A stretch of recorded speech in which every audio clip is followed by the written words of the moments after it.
Having your uterus removed can really throw your body for a loop. Is it possible to still have healthy hormones after such an operation? Yes, it is. And I am going to tell you how I would recommend supporting your hormone levels during this time in 10 seconds.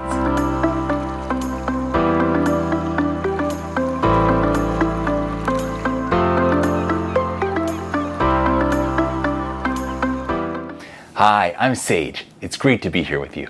I'm here to be your source of cutting-edge wellness information that can help you find answers to become happier and healthier. Please support us by hitting the subscribe button and ringing the notification bell. It just takes a moment, and it does so much to support our tiny family business. And as you know, I am so passionate about helping you along your health journey, not just with educational information, but also with some amazing products that I've created for our company. You can find the link down in the description to our website where we have the world's healthiest gourmet chocolates, delicious elixir blends, and the purest, most potent adaptogens. I think you'll really enjoy them. For example, ashwagandha, which we're going to be talking about in today's video. Now, when it comes to optimizing estrogen levels, especially as you're getting into your 40s, 50s, 60s, you want to do this very carefully because you need to know what this estrogen is turning into in your body. Is it staying as good estrogen that's helping you feel great every single day? Or is it being metabolized in your body because of your genetics being the way they are? Is it being metabolized into some bad estrogens, some dangerous compounds that can actually raise your risk of things like breast cancer and could really get you in trouble? You have to test to find out. Otherwise, you're just shooting in the dark and could really shoot yourself in the foot, to extend that metaphor. So you want to look at talking to your doctor about having a test done to measure your hormone metabolites. And this would come from maybe a company like ZRT Labs or Meridian Valley, two really great companies for this, where they look at the hormone metabolites in your urine to see how you're metabolizing the estrogen, to see whether you're doing it safely or whether you maybe need to adjust the way that you're doing it, maybe take some different supplements in addition to what you're doing to make sure it's done in a way that's not going to harm you. And you don't want to try to do something good for your health by taking estrogen or increasing your estrogen levels and then end up really messing yourself up. So in terms of naturally supporting your estrogen, the first thing I would think about is increasing DHEA. Now, under the guidance of a hormone specialist doctor, you could potentially supplement with DHEA. That's one way of going about it. Another thing you want to measure very carefully, you want to make sure too much of it is not turning into bad hormones, and you want to make sure it's converting down into good hormones.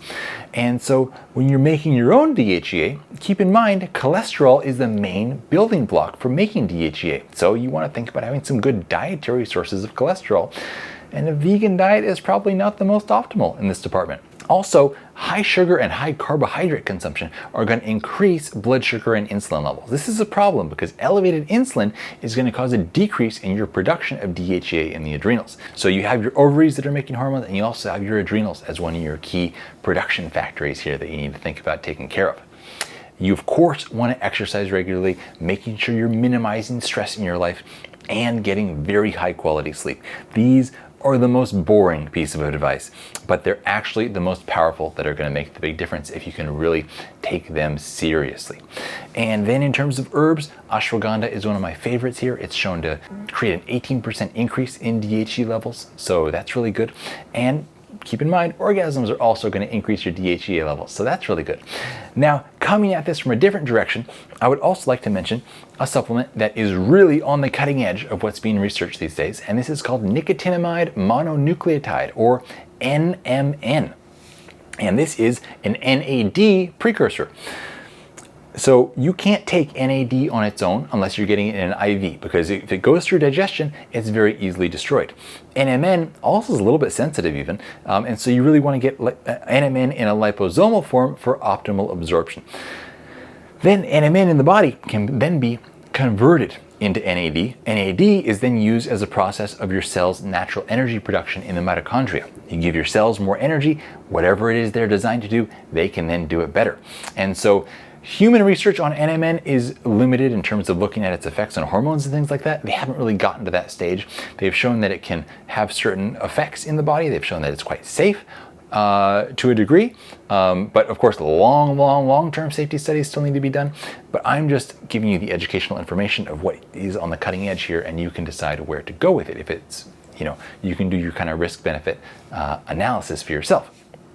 But NMN, there's definitely some fascinating, more in-depth animal research that's been done, and there's a lot of anecdotal human reports coming back on having some amazing anti-aging, reinvigorating, and hormone health benefits. One very near and dear to me, my partner, AnnaBlanca. So she was taking bioidentical estrogen because her estrogen levels had declined quite a bit, and she then was doing good on the bioidentical estrogen, but we got pretty excited about NMN and she started taking that as well. And nothing was happening when she was taking it just in tablets, but then when she started taking it in liposomal form, some stuff started to happen. So imagine that she started taking bioidentical estrogen to get her estrogen back to the healthy range where she wanted it to feel really good all the time. But then, because she was taking NMN, her body started making more estrogen on its own all over again. And so now that's lifting up total estrogen levels, and she started having symptoms of excessively high estrogen. So she had to actually get off of the bioidentical estrogen because she was now making her own successfully again, which is the most beautiful thing. And take some supplements for a little while to bring down the excess levels, which is fine. But it's pretty amazing the power of this compound to rejuvenate so many aspects of the system, especially the endocrine system.